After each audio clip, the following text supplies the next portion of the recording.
and say, well, that's a cat. It's like poof, whatever that is now a cat, and that's a dog, and that's a sheep, and you know, it gives them something like pragmatic form. But for Adam there was not found a helpmeet for him. And the Lord God caused a deep sleep to fall upon Adam, and he slept, and God took one of his ribs and closed up the flesh instead thereof. And the rib which the Lord God had taken from man made he a woman, and brought her unto the man. And Adam said, this is now bone of my bones and flesh of my flesh. She shall be called woman, because she was taken out of man. Therefore shall a man leave his father and his mother, and shall cleave unto his wife, and they shall be one flesh. That's a walloping statement to put in there at the end of those 3 sentences. I mean, the therefore comes as somewhat of a surprise, but there's an injunction there. Well, it's a good injunction, man. I'll tell you, people who don't do that, they have a hell of a time in their marriage. And so this is a good thing to know if you are married, or if you're planning to get married. Is like, you know, we have very strong orientation towards our parents, and for good reason. It's like the injunction here is that's secondary as soon as you're married. And failure to do that makes your marriage collapse. And then you deserve it to collapse too, as far as I'm concerned, because it's a reflection of your pathological immaturity and your unwillingness to extract yourself from the, you know, Talon-like grip of parents who are a little bit too much on the interfering side. But the injunction, there's a deep injunction here. It's very complicated. So one of the ideas is that the original Adam wasn't a man, like a separate man. It was more like a hermaphroditic being. And in that hermaphroditic being, there was a kind of undifferentiated perfection. And then that was split into male and female. And then that part of the goal of human beings is to reunite that as the singular unity that reestablishes the initial perfection. And that's actually the goal of marriage from a spiritual perspective. And you could read about that if you read Jung, because he wrote quite a bit about that. It's lovely. It's such a good idea. So I had these friends that went to Sweden to get married. They were from northern Alberta, but his heritage, their heritages were Swedish. And in this ceremony, they did this cool thing as they were being married, and they had to hold a candle up between them, right, while they were being married. And you think, well, okay, what's the candle? Well, it's a source of light. It's a source of illumination, right? It's a source of enlightenment. It's the candle that you put on Christmas trees in Europe. So it's the light that emerges in the darkness in the depth of winter. It's a symbol of life in darkness. It's the reemergence of the sun at the darkest, coldest time of the year, which is also associated symbolically with the birth of Christ for all sorts of complicated reasons. And so the candle's all that. And then the next question is, why do you hold it above you? And the answer is because what's above you is what you're below to. So it simplifies something transcendent. And so why do you both hold on to it? Well, because you're both supposed to hold on to the light, right? And you're supposed to be subordinate to the light. And so you ask, well, who's in charge in a marriage? Well, the light.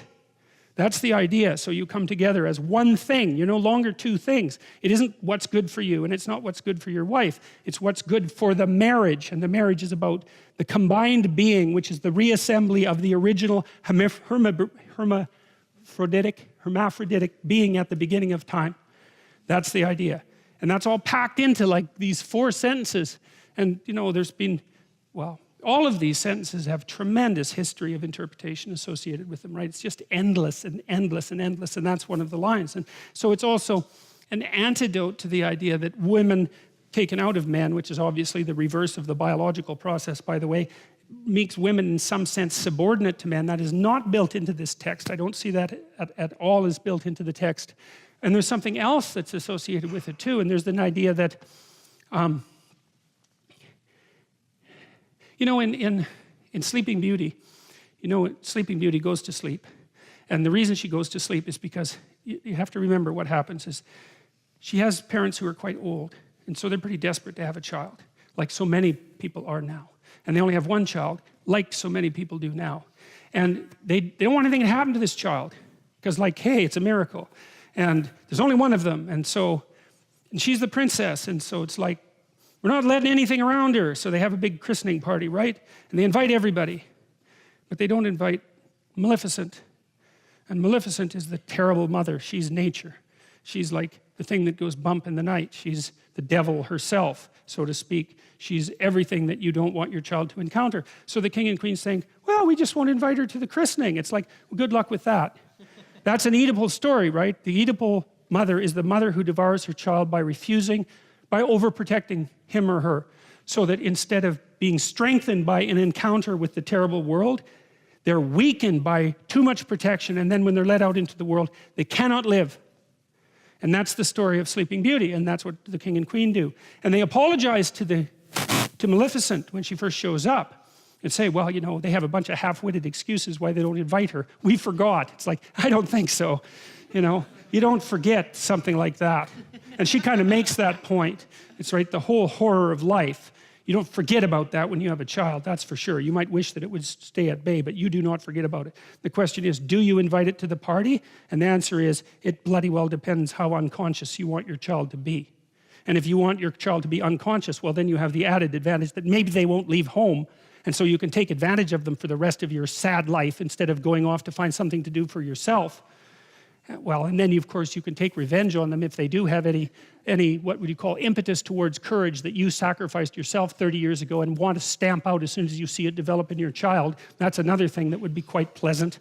And so that's what happens in Sleeping Beauty. Yeah, well, none of this is pleasant, and nothing that happens in that story is pleasant. So Sleeping Beauty, she's naive as hell. They put her out in the forest and have her raised by these three like goody two-shoes fairies that are also completely devoid of any real potency and power, right? There's nothing maleficent about them.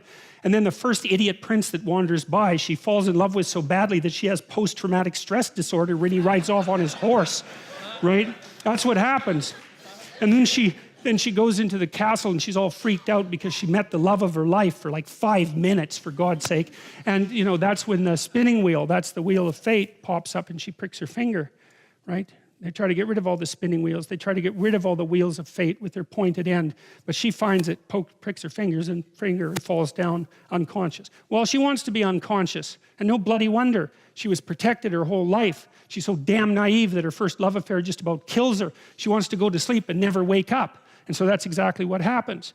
And then she has to wait for the prince to come and rescue her. Well, you think, how sexist can you get, that story? Well, seriously, because that's the way that would be read in the modern world. It's like she doesn't need a prince to rescue her. That's why Disney made Frozen that absolutely appalling piece of rubbish.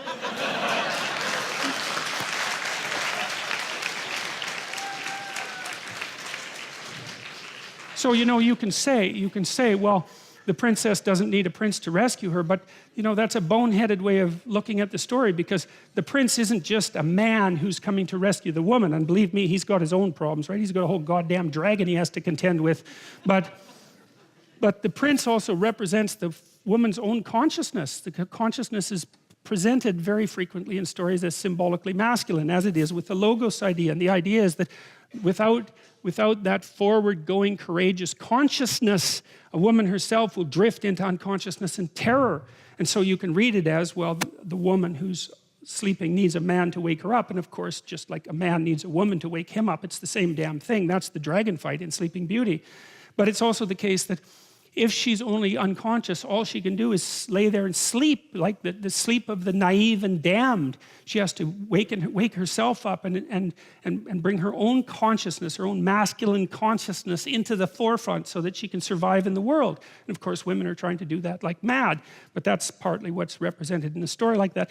And that's partly what's implicit in this idea, is that unless the woman is taken out of man, so to speak, then she isn't a human being. She's just a creature. And that's partly what's embedded in this story. So you don't want to read it as a patriarchal, you don't want to read anything that way. It's so, really, yeah, I won't bother with that, but really we can do better than that, man. Therefore shall a man leave his father and his mother, and shall cleave unto his wife, and they shall be one flesh. It's like, yeah. The other thing about marriage, this is really worth knowing too, is that I learned this in part from reading Jung. It's like, what do you do when you get married? That's easy. You take someone who's just as useless and horrible as you are, and then you shackle yourself to them. And then you say, we're not running away, no matter what happens. Yeah, well, that's perfect, because then you don't get to run away. And the thing is like, if you can run away, you can't tell each other the truth. Because if you tell someone the truth about you and they don't run away, they weren't listening. And so if you don't have someone around that can't run away, then you can't tell them the truth. And so that's part of the purpose of the marriage. It's like, okay, I'll bet on you, you bet on me. It's a losing bet, we both know that, but given our current circumstances, we're unlikely to find anyone better, that's for sure. You know, there are two things that come off of that. One is, you know, people are waiting around to find Mr. or Mrs. Right. It's like, here's something to think about, man, to put yourself on your feet right. If you went to a party and you found Mr. Right, and he looked at you and didn't run away screaming, that would indicate that he wasn't Mr. Right at all, right? It's like the old Nietzschean joke, if someone loves you, that should immediately disenchant you with them. Right, or it's the Woody Allen joke, I'd never belong to a club that would take me as a member. So that's a very interesting thing to think about. And so you're going to shackle yourself to someone who's just as imperfect as you are.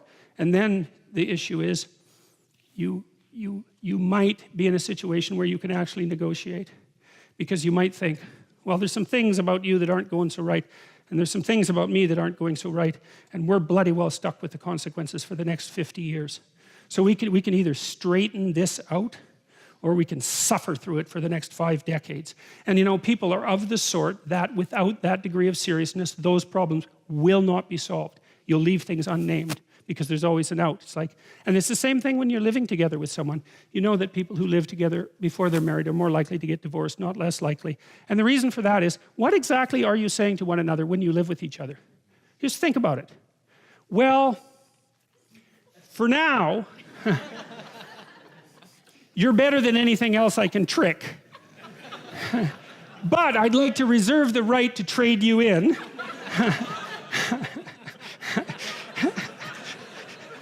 Conveniently, if someone better happens to stumble into me.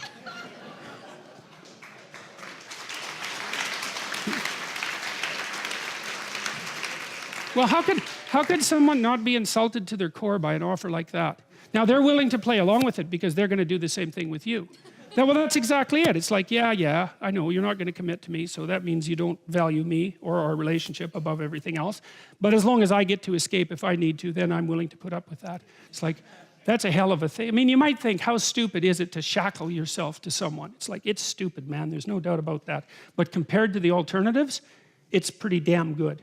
Because without that shackling, there are things you will never, ever learn, because you'll avoid them. You can always leave. And if you can leave, then you don't have to tell each other the truth. It's as simple as that, because you can just leave. And then you don't have anyone you can tell the truth to.